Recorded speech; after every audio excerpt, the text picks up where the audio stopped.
Hello and welcome. My name is Michelle LaMarche. I'm a board-certified behavior analyst, and I'm here with Special Learning to talk about part 2 of a social skills webcast training series. Today we're going to focus on elementary age social skills. We've previously discussed toddler and preschool, knowing that in that particular age group there were 6 or 7 core skill abilities that we really wanted to focus on as it relates to our population with autism and increasing their abilities in those areas, because we know that the literature tells us those are predictors of future success. Today we're going to move up that chain and that ladder in terms of age. We'll talk about elementary in particular. This one has a whole host, because this is a much bigger age range that we're trying to cover of skills that we're going to talk about.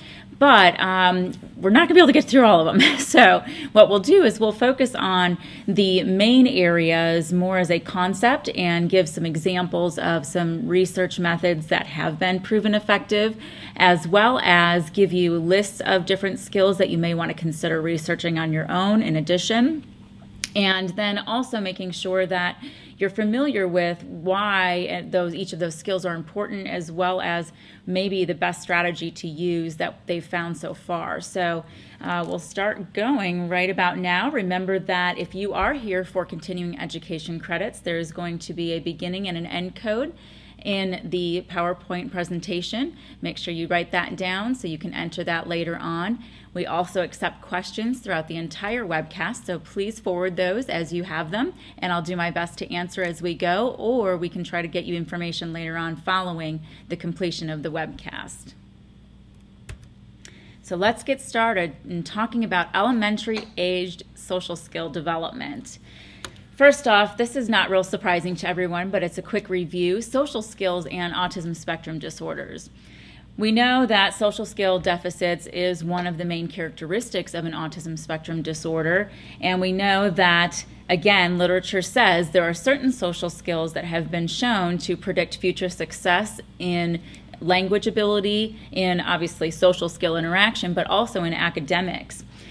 An individual likely has multiple areas of need here, so it's going to be, I think, challenging for behavior analysts to determine which social skills we should be working on first and foremost, and figuring out how to best prioritize those and which ones may be prerequisites or precursor behaviors before we're going to introduce, say, the one we're working on right now.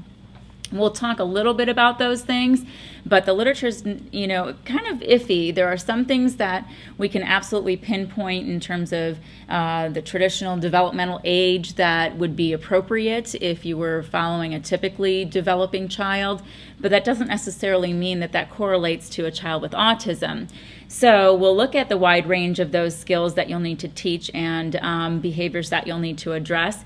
And we'll also look at how ongoing training is really typically something that you would expect to do with a person with autism. So even though you may be teaching those social skills up front, you will probably need to continue that training in order to, number one, ensure generalization, but also you'll find that there will be new deficits that will raise, that will be brought to your attention as the child gets older and increasingly interacts and integrates into their social environment. So evidence does show, however, there's some good things about it, that social skills can be learned. The hard part is some of the things that are listed here. Number one, they're complex. And number two, they're still being studied, so we're just still learning about the best way to teach these skills and make them functional and not just rote responses.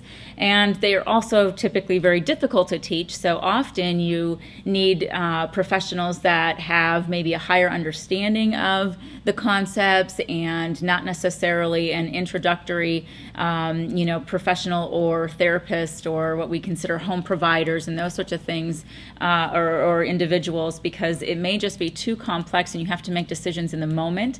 Although there are some strategies that are following curriculums, those haven't necessarily shown to be the best ways to teach, although they are out there.